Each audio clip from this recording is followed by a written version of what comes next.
secundaria a la pérdida de estrógenos que se presenta en la menopausia.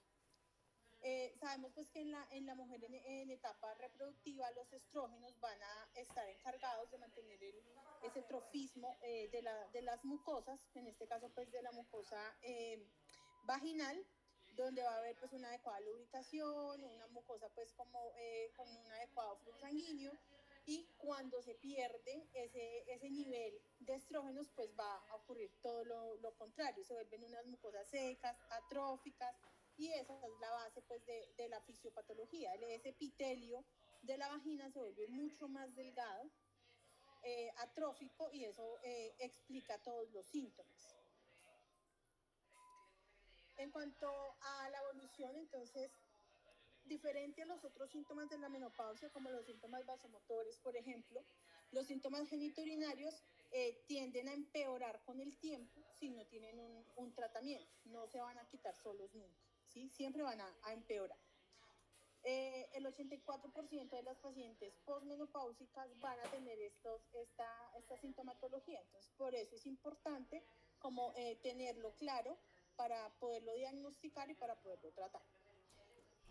Porque alrededor del 70% de los médicos aceptan o reconocen que rara vez o nunca preguntan activamente esto a las pacientes, ¿sí? Es un tema, digamos, que a veces las pacientes lo tienen como muy normalizado, muy como que les da pena, a veces no lo cuentan por voluntad propia. Solamente el 25%, una cuarta parte de todas las mujeres que van a la consulta ginecológica, van a referir ellas mismas los síntomas, ¿sí? Y de ese 25% que lo refieren, solamente el 7% van a recibir tratamiento. Sí, claro. Entonces no hay que minimizar como esta sintomatología de las pacientes. Por el contrario, hay que hacer una búsqueda activa. Esa es la recomendación que se hace, porque, pues lo que les mencionaba, la mayoría de las mujeres no lo van a contar voluntariamente, ¿sí? Entonces, lo que se recomienda es tener de rutina unas preguntas en la consulta. Las pacientes, por ejemplo, mayores de 49, 50 años, que vayan por cualquier cosa, por cualquier otra razón a consulta, preguntarles por estos síntomas, ¿sí? Ellas no lo van a contar por vergüenza, por desconocimiento, porque creen pues que está asociado al envejecimiento normal, o pues porque no le dan como la relevancia suficiente.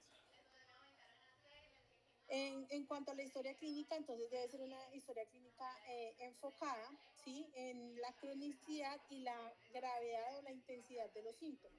¿Qué tanto le está afectando la calidad de vida este cuadro clínico a la paciente? Entonces, existen algunos formularios diseñados para evaluar de forma un poco más objetiva esta afectación en la calidad de vida, incluyendo la función sexual de las pacientes, que tampoco se debe dejar de lado, ¿sí? También se deben identificar algunos medicamentos que puedan estar contribuyendo a la resequedad vaginal. Se les debe preguntar sobre condiciones psicosociales que las puedan estar, digamos, que empeorando los síntomas. Mencionaban, por ejemplo, que las pacientes con ansiedad, depresión, también es como importante abordarles esta parte, ¿sí? Y tratar de identificar algunas comorbilidades, por ejemplo, el líquen escleroso, pues que ya, digamos, que va a requerir un tratamiento aparte específico y ya se sale pues como de este contexto, pero siempre se debe tener en cuenta como alguna comorbilidad que requiera una intervención adicional. En cuanto al examen físico, entonces es como lo básico, ¿sí? Lo más importante es la inspección visual de los tejidos genitourinarios, ¿sí? Mirar la mucosa vaginal, una especuloscopia, una revisión, genitales externos, que pues los vamos a encontrar atróficos, las mucosas secas, pálidas, y entre mayor sea el tiempo de evolución, pues más cambios van a tener estas pacientes. Incluso pues pueden tener dermatosis, y en ese, digamos que en ese examen físico, en esa vulvoscopia que idealmente deberíamos realizar a estas pacientes, debemos tratar de identificar también lesiones sugestivas de malignidad. Entonces, aprovechar como ese momento, esa consulta, ese examen físico que le estamos haciendo para buscar varias cosas que los pacientes lo pueden normalizar, ¿sí? y algunos cambios pues ya más objetivos que ya vamos a ver.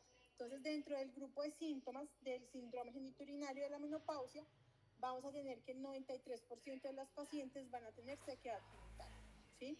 El 90% van a tener disminución de la lubricación con las relaciones sexuales, el 59% van a tener dispareunia o incomodidad pues con la relación sexual, pueden presentar malestar o dolor con la ropa ajustada o cuando realizan ejercicio por la misma resequedad vaginal. Pueden presentar sangrado postcoital por la atrofia de la mucosa vaginal, irritación, ardor, picazón en la vulva o en la vagina, disuria, pueden cursar con algunos síntomas urinarios, aumento de la frecuencia urinaria, urgencia, nicturia y también alteraciones del deseo sexual. Esos son los síntomas. Y ya en cuanto a los signos, entonces pues se va a poder evidenciar objetivamente una disminución de la humedad, una pérdida de las arrugas vaginales que pues, en condiciones normales se logran ver. Son mucosas totalmente lisas, secas, pálidas, casi pues ya como blancas en casos pues avanzados. También va a haber una disminución de la elasticidad, disminución de la humedad y una retracción del introito.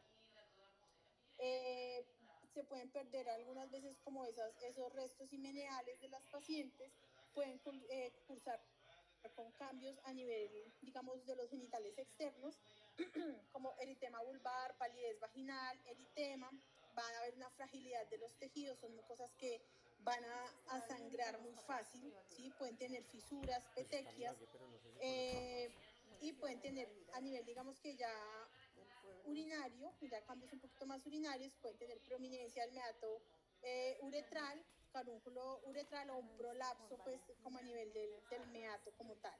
Y muy importante, infecciones recurrentes del tracto urinario. Entonces son pacientes multiconsultantes por síntomas urinarios que les dan miles de tratamientos antibióticos y nunca pues como que se piensa en esta posibilidad. Tener en cuenta pues que esto es un síndrome que afecta en realidad la calidad de vida, ¿sí? Hay pacientes que entran en depresión por estos síntomas porque pueden llegar a ser muy molestos, dependiendo pues como la severidad. Y pacientes que ya tengan el antecedente de ansiedad y de depresión pues van a ser más propensas, digamos, a que los síntomas sean más severos, ¿sí? Y en estas pacientes, dependiendo qué tan graves sean como los síntomas, se debe considerar remitir a otros especialistas, por ejemplo, a sexología clínica. En este síndrome también va a haber una disfunción del piso pélvico, ¿sí? Por lo mismo pues que hablamos de esa atrofia genital que puede causar incluso incontinencia urinaria, disfunción fecal o prolapso de órganos pélvicos. Entonces hay que abordarlo de forma integral, ¿sí? Entonces la señora tiene un prolapso, pero esa mucosa, digamos que está prolapsada, el cistocele, está con resequedad vaginal, entonces hay que tratarle las dos cosas, su prolapso, pero también su resequedad vaginal. Considerar siempre derivarlas a terapia de piso pélvico con fisioterapeutas especializados en esta área pues específicamente, y ya pues los objetivos de esta terapia de piso pélvico entonces va a ser como fortalecer en general todo esa musculatura pues del piso pélvico, mejorar la elasticidad y mejorar como ese componente de colágeno. En cuanto al diagnóstico, entonces es netamente clínico, ¿sí? Y es como muy importante resaltar que no es necesario pedir ningún examen para establecer pues como este síndrome. No hay que pedirle urocultivo, no hay que pedirle uroanálisis, no hay que pedirle nada, ¿sí? Simplemente con la clínica. Entonces digamos que unos criterios que se pueden usar es si la paciente presenta dos síntomas o un síntoma y un signo que no puedan ser atribuibles a otra causa. Entonces, si tiene, pues de los signos y síntomas que les conté hace un momento, si tiene dos síntomas o uno y uno, ya se puede hacer el diagnóstico. Entonces, el diagnóstico en realidad es netamente clínico. No hay que pedirle nada. Y como lo mencioné, es importante considerar algunos diagnósticos diferenciales o algunas comorbilidades que requieran un tratamiento adicional, porque pues si tiene alguna cosa que no la deje mejorar, pues no va a ser suficiente con tratarles urogenital, sino que hay que corregir todas las posibles causas. Entonces, ¿qué vamos a mirar en estas pacientes? Que no tengan una vaginitis, que no tenga una infección urinaria por clínica, ¿no? Entonces, si es una paciente que tiene fiebre, orina hipercoloreada, bueno, los demás síntomas, pues ya es otro enfoque, ¿no? Pacientes con vejiga hiperactiva, dermatitis de la vulva, que son pues muy frecuentes, vestibulodinia, disfunción hipertónica del suelo pélvico o mialgia del piso pélvico, y ya dolor neuropático del pudente. En cuanto al tratamiento, entonces grande, vamos a tener como varios aspectos. Lo primero va a ser la educación a las pacientes. Explicarles por qué pasa esto, porque digamos que ellas tienen que entender que los síntomas aparecen por un déficit de una hormona, ¿sí? Que eso no se va a curar, porque la hormona no va a volver a aparecer, ¿sí? Es que los tratamientos van a ser a largo plazo. Que el tratamiento no la va a mejorar en 2, 3, 5 días. La mejoría la vamos a empezar a ver en 1, 2, 3 meses, ¿sí? Entonces siempre es muy importante, es como el primer eslabón, digamos, la educación a las pacientes. Se les debe hacer énfasis en que debe suspender jabones, toallas, desodorantes íntimos, protectores, si usan pues espermicidas y algunos lubricantes que pueden tener como algún efecto irritante a nivel pues de la mucosa vaginal. Se debe recomendar suspender el uso de ropa de fibra sintética, usar panties de algodón y considerar en algunas pacientes pues si fuman, ¿sí? Idealmente debe dejar de fumar, mantener un buen peso, mantener una vida activa, evitar el sedentarismo, y se pueden recomendar el uso de algunos emolientes con bardana sobre todo, ¿sí? Pero explicarles lo mismo, la educación, es muy importante explicarles que esto es solo de uso externo, ¿no? Bueno, esto aquí nuevamente, lo de la educación a las pacientes, explicarles por qué no es necesario medir los niveles hormonales para empezar un tratamiento para estos síntomas.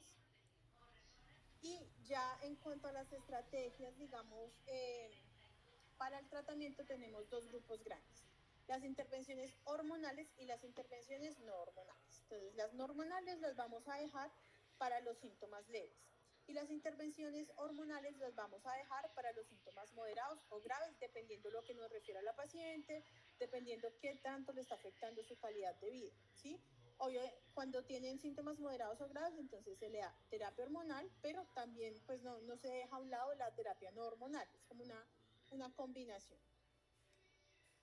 Entonces aquí, no sé si se alcanza a ver bien, porque esta diapositiva la tomé del diplomado en colposcopia de la Universidad Nacional, donde dan como este algoritmo, ¿sí? Entonces, la paciente que tiene síntomas genitales y síntomas sexuales, digamos que dividen en tres grupos grandes los síntomas, genitales, sexuales y síntomas urinarios. Entonces, la paciente que tiene síntomas genitales y síntomas sexuales, el primer eslabón que le voy a dar son hidratantes y lubricantes vulvovaginales, ¿sí? Incluso se puede usar lidocaína a nivel del introito cuando la paciente va a tener relaciones penetrativas, pero ya vamos a hablar más en detalle de cada punto. Ahí está grabando. Si por el contrario en la paciente priman son los síntomas urinarios, entonces el primer eslabón va a ser cambios en el estilo de vida, ¿sí? La dieta, la ingesta de líquidos, como toda esta educación, el diario miccional, bueno, todo eso. Si ya las pacientes persisten, entonces pasamos al segundo eslabón, que en ambos casos van pues en ambos grupos, en los síntomas genitales y sexuales y en los síntomas urinarios. El segundo paso va a ser la terapia hormonal estrogénica, ¿sí? Idealmente, pues, vulvovaginal. Si no, digamos, si no mejora o si no es candidata al uso de estrógenos como tal, hay otras terapias también hormonales que podemos usar y que ya ahorita les voy a contar un poquito más. Siempre considerar a la par de todo esto que hemos hablado, terapia de piso pélvico, ¿sí? Para fortalecer como todas esas estructuras que tienen importancia en este síndrome. Dependiendo pues el caso, si la paciente por ejemplo ha tenido radioterapia anteriormente, entonces el uso de dilatadores por ejemplo puede ser como utilizado en ellas. Considerar algunas condiciones, digamos, coexistentes como el bajo deseo sexual, que ya se debe tratar, digamos, con otros fármacos específicos, derivarlas a sexología.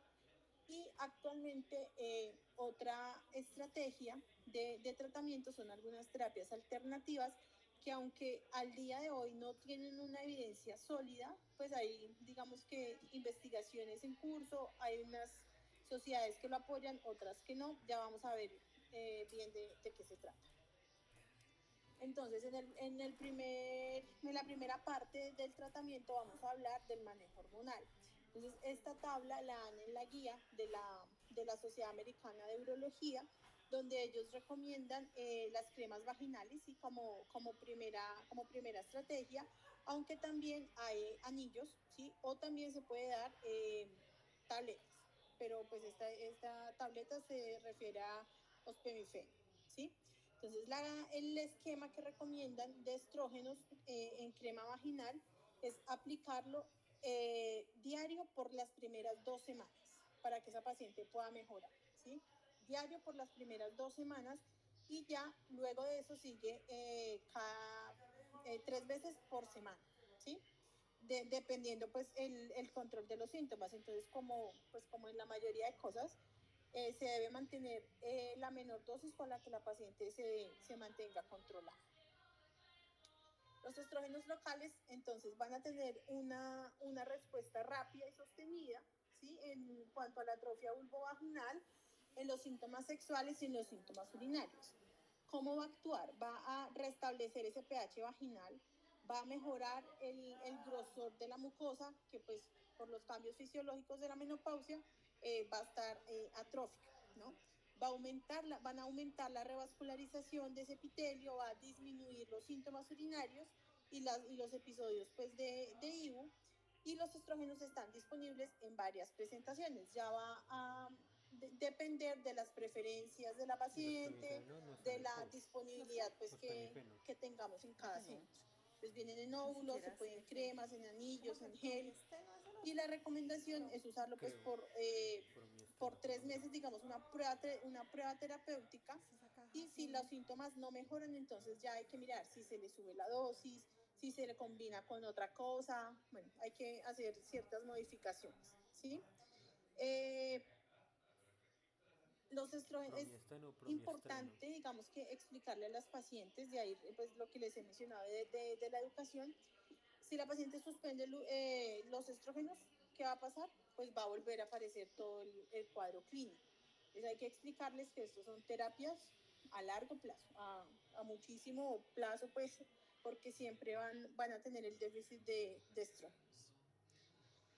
La otra opción en cuanto a la terapia hormonal es la prasterona, ¿sí? Que es dihidroepiandrosterona, que va a tener, digamos que, va a tener como un metabolismo mediante el cual se va a convertir en estrógenos y en testosterona. Entonces, esta molécula va a mejorar la dispareunia y el deseo sexual, va a mejorar el pH vaginal y también mejora el grosor epitelial como los estrógenos. Esta molécula viene en óvulos, ¿sí? Se aplica una vez al día intravaginal y un plus, digamos, que tiene es que es seguro en pacientes con cáncer de seno, aunque ya vamos a ver la seguridad de los estrógenos también. Uno de los efectos adversos que hay que advertirle a la paciente es que con esta prasterona pueden tener algún grado de descarga vaginal, entonces para que la paciente lo tenga en cuenta. Y otra opción en el manejo hormonal es el ospemifeno, ¿sí? Que se va a dar una tableta oral de 60 miligramos cada día y la mejoría se va a ver a los 3 meses. Entonces siempre volvemos a lo mismo, la importancia de explicarle a las pacientes, señora, no se va a mejorar mañana, ¿sí? Hay que tomárselas, pues el medicamento va a aplicárselo según el esquema, mínimo 3 meses. Esa es como la prueba terapéutica. Esta opción que viene en presentación oral es, digamos, útil en pacientes con demencia, con algún déficit cognitivo, que quizás pues no vamos a estar tan seguros que la paciente se está poniendo su cremita vaginal, se está poniendo sus óvulos, que digamos que se lo puede administrar un tercero, ¿sí? Pues una tableta, al igual que cualquier otro medicamento, se lo puede administrar un tercero y no digamos que va a depender de la paciente como tal en las condiciones en lo cual se requiera. Y también es seguro en pacientes que tengan antecedente de cáncer de seno y de cáncer de endometrio. En cuanto a la seguridad de la terapia hormonal, entonces en la guía de la Sociedad Americana mencionaban pues que hay una, o sea, a pesar de todo el mito y toda como el miedo que tienen las pacientes cuando uno les dice la palabra hormona, ¿sí? Entonces hay que explicarles que el uso de estrógenos a nivel local es seguro, porque esta dosis es baja y no va a afectar los niveles séricos de la hormona, ¿no? Entonces no hay evidencia que vincule el uso de estrógenos tópicos con el cáncer de mama, por ejemplo, que es uno como de los mayores temores. Entonces, la aplicación o el uso de estrógeno vaginal no va a aumentar ni el riesgo de recurrencia ni el riesgo de mortalidad en pacientes pues, que tengan el antecedente. Entonces, a veces también pasa mucho que no tiene antecedente de cáncer de mama, pero va con síndrome genitourinario, no le mandamos hormona por miedo, ¿sí? Pero no, es totalmente seguro en pacientes de cáncer de mama. Y también se ha visto que los estrógenos son seguros digamos que no inducen neoplasia a nivel endometrial. Entonces son seguros. Vemos aquí pues las recomendaciones de la misma guía, donde ellos mencionan que no hay, o sea, si la paciente viene solamente con estrógenos tópicos, ¿sí? Vaginales, no hay necesidad de hacer un seguimiento endometrial, porque la probabilidad de que la paciente haga un cáncer de endometrio, una hiperplasia endometrial, solamente por el uso de los estrógenos, pues es muy baja, ¿sí? Entonces no se hace de rutina, como por ejemplo la terapia hormonal de la menopausia, son cosas, la que es sistémica, son cosas pues como aparte, son cosas diferentes. Si solamente está con estrógenos vaginales, no hay que hacerle seguimiento endometrial a todas las pacientes, ¿no? En cuanto al segundo grupo, digamos en el tratamiento, está el manejo no hormonal. Entonces, siempre debe estar como, digamos que de primera línea para todas las pacientes, porque dijimos que el manejo no hormonal para las pacientes con síntomas leves, entonces por ahí empezamos, ¿sí? Y las pacientes con síntomas moderados o graves, las dos cosas, manejo no hormonal y manejo hormonal. Entonces siempre todas las pacientes deben estar con humectantes o con lubricantes, ¿sí? Se pueden usar solitos o combinados, deben ser, digamos que en esto hay mucho marketing últimamente, muchos productos, pero se debe ser cuidadoso en elegir cuáles se van a indicar porque algunos tienen componentes que son irritantes y pues le va a empeorar el cuadro a la paciente. ¿Qué pasa? Que digamos que esto es como un alivio provisional porque no van a mejorar como la causa de fondo como tal, no van a revertir esos cambios a nivel vulvovaginal como si lo hacen los estrógenos, por ejemplo. Entonces es como algo pasajero. Y hay dos grupos grandes en estas estrategias, que son los humectantes y los lubricantes, que son dos cosas diferentes. Los humectantes van a mejorar la resequedad, su mecanismo de acción va a ser por adhesión a la mucina y las células epiteliales, y lo que van a hacer es que van a retener agua. Entonces, al retener agua, van a hidratar la mucosa, ¿sí? Por esto van a mejorar el pH vaginal, disminuyen la sensibilidad vulvar y van a dar una mejoría a largo plazo por estos cambios pues, de la retención del agua. También se va a usar cada 3 días, ¿sí? Y generalmente son los que vienen con ácido hialurónico. Por otro lado, otros productos diferentes son los lubricantes, que los lubricantes, digamos que son indicados en el momento de la relación sexual, ¿sí? Van a facilitar la penetración, van a reemplazar la lubricación normal de la mujer, que en esta etapa pues ya se ha perdido, y es importante mirar qué tipo de base tiene. Entonces los lubricantes pueden ser de diferentes bases, pueden ser con base de agua, silicona, de aceite vegetal y mineral, ¿sí? El uso, pues obviamente antes de la relación sexual, y esto va a dar una mejoría solamente a corto plazo. Entonces siempre todas las pacientes lubricantes con todas las relaciones sexuales penetrativas.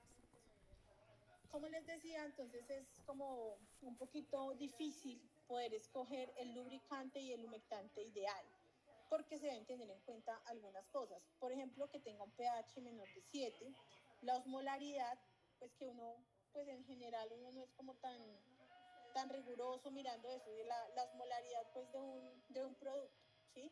Porque esto digamos que puede generar diferencias con la mucosa vaginal y empeorar la deshidratación de esta mucosa.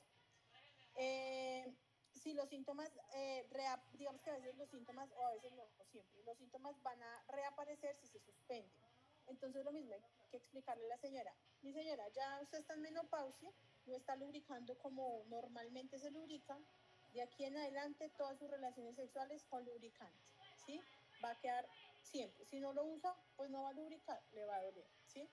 Y algunos sellos que se deben pues como tener en cuenta, pero pues lo que digo, pues, o sea, es muy difícil uno fijarse pues en un producto que cumpla todas estas condiciones. Entonces, lo recomendado es que sean dermatológicamente aprobados, sin fragancias, libres de olor, libres de colorantes, libres de parabenos, sin sal, que sean hipoalergénicos, pues porque a veces ese uso de estos productos mejoran el síndrome genitourinario, pero entonces nos pasan a una dermatitis de contacto, entonces no es la idea.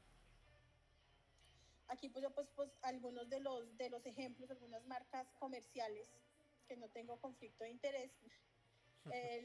El Calle, pues que es el lubricante tal vez más conocido, que es a base de agua, y una línea de Intibón que digamos que están como lanzando hace un par de meses, que es el Intibón 45 más. Entonces ellos tienen jabón íntimo, tienen lubricante y tienen hidratante íntimo, las tres cosas.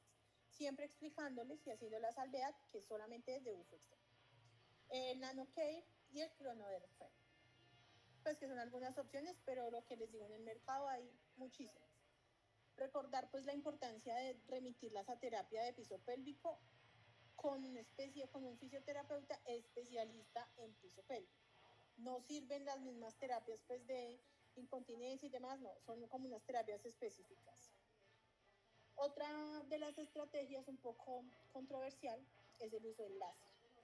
Entonces lo que dicen en la guía americana es que la evidencia no apoya, ¿sí?, el uso del láser de CO2 ni la radiofrecuencia para mejorar estos síntomas. No hay como evidencia sólida que lo respalde.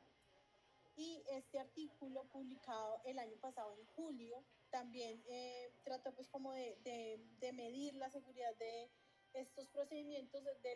Hay varios tipos de láser, ¿no? Del láser que más se habla para esto es el láser de CO2.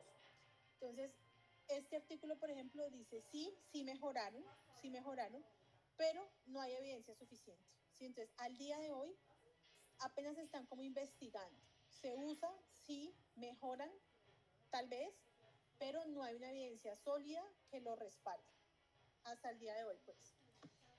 Muchas terapias que se están probando, muchas cosas que están en investigación, incluso la aplicación de plasma rico en plaquetas también, pero lo mismo, dicen como este artículo, por ejemplo, incluía 78 pacientes. ¿Mejoraron los síntomas geniturinarios? Sí, pero la conclusión es la misma. No hay evidencia suficiente que pueda como dar una recomendación oficial acerca del uso de estas terapias, pero está pues ahí como en el radar, digamos. En cuanto al seguimiento, entonces lo mismo, saber que los síntomas van a empezar a mejorar 1 a 2 meses luego de haber iniciado el tratamiento, y digamos que la máxima mejoría se va a lograr en las primeras 12 semanas. Es como que cuando se estabiliza la mejoría, o sea, 12 semanas, 3 meses, lo que habíamos dicho, ¿sí? Y se van a hacer controles posteriores cada 3 meses. Cuando ya se logre como estabilizar la paciente y la paciente ya esté mejor, digan, no, ya asintomática, entonces ya control cada año. Y también hablaban de algo pues importante que está como muy boom ahora, que es todo lo de la microbiota, ¿sí? Entonces la disbiosis vaginal también se ha relacionado con la aparición y la severidad de los síntomas geniturinarios. Entonces recomiendan el uso de lactobacillus para, digamos, para complementar el tratamiento, digamos, de estos síntomas geniturinarios. Y las conclusiones grandes para llevarlas a la consulta. Entonces, tener en cuenta que esto es una condición crónica, ¿sí? Que va a requerir manejo pues a largo plazo, casi que de por vida, pues, que va a ser progresiva y va a ser irreversible en caso de no ser tratada. Entonces, a veces las pacientes alcanzan un nivel de atrofia severo, ¿sí? Severo, que incluso, digamos que ya no van a mejorar ni siquiera con estrógenos tópicos, ¿sí? Pues vaginales. Entonces, es una enfermedad que va a ser como progresiva si no se trata. De ahí la importancia de hacer una búsqueda activa de los síntomas, preguntar en todas las pacientes, así vayan por otra cosa, pues las pacientes en perimenopausia y menopausia y posmenopausia, ¿no? Preguntar a todas las pacientes porque ellas por sí solas no lo van a contar en la mayoría de los casos. Saber pues que el gol estándar en el manejo son los estrógenos. ¿Por qué? Porque son los únicos que van a restablecer la fisiología geniturinaria. Los lubricantes y los hidratantes van a ser como pasajeros, ¿sí? Como para aliviar ahí un momentico, pero no van a mejorar como esos cambios derivados pues del déficit de estrógenos. Y ya, digamos, la sequedad vaginal como tal solita se puede tratar con los humectantes y los lubricantes, con las consideraciones pues que les mencioné. Y eso era lo que quería compartir. Marce, muchas gracias. Marce, yo tengo una pregunta, porque mira que es que con lo de los pemifeno que decía que no tenía riesgo, yo sí había leído algo relacionado con que aunque era bajito, sí tenía riesgo para eventos tromboembólicos. Y en la ficha técnica también habla pues que está contraindicado en este tipo de pacientes. Pues en la guía americana dicen que se puede usar, ¿sí? Dicen que es seguro usarlo porque la dosis como tal es muy bajita, ¿sí? Entonces no tiene pues como contraindicación de acuerdo a esa guía, pero pues no he leído la ficha técnica en realidad, entonces no podría como darte una respuesta segura. Sí, habla que las pacientes que tienen antecedentes por lo menos de eventos tromboembólicos sí tiene contraindicación de ponerlos, de suministrar los pemifeno. Y sí menciona que el riesgo es muy bajo con respecto a que lo desarrollen por el medicamento, pero sí, Eh, sí tiene como la observación de eso. ok. No sé si tengan alguna pregunta. Hola Marce, buenas noches. Muchas gracias por la charla, estuvo súper buena. Yo tengo una pregunta y es ¿en qué forma comercial se puede conseguir ese 2 pemifeno acá en Colombia? Tú sabes, de pronto sabes No, cómo yo se sé llama. que, no sé cómo, espérame, lo busco aquí. Sé que es una cajita azul, pero no estoy. La verdad, sí, no he utilizado Thompson.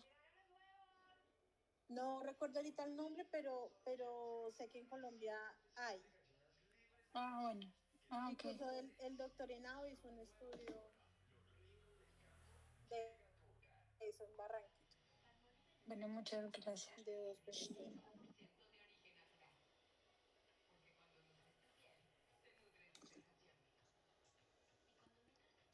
¿Alguna pregunta? ¿No? Marce, muchas gracias, muy buena la charla. La idea es que la otra semana hagamos la última revisión que es referente al tratamiento pues de los síntomas de la menopausia y el manejo en general. Y ya con la doctora Galia nos estamos organizando a ver si entramos a hacer todo lo del taller para, para corrección de desgarros epicios. Entonces haríamos como la introducción con la doctora Carolina sobre todo lo que es lo del piso pélvico, los desgarros perineales. Nos veríamos la otra semana. Hasta luego, muchas gracias. Muchas gracias, buenas noches. Gracias, chao. Muchas gracias, Marce. Muchas gracias. Muchas gracias.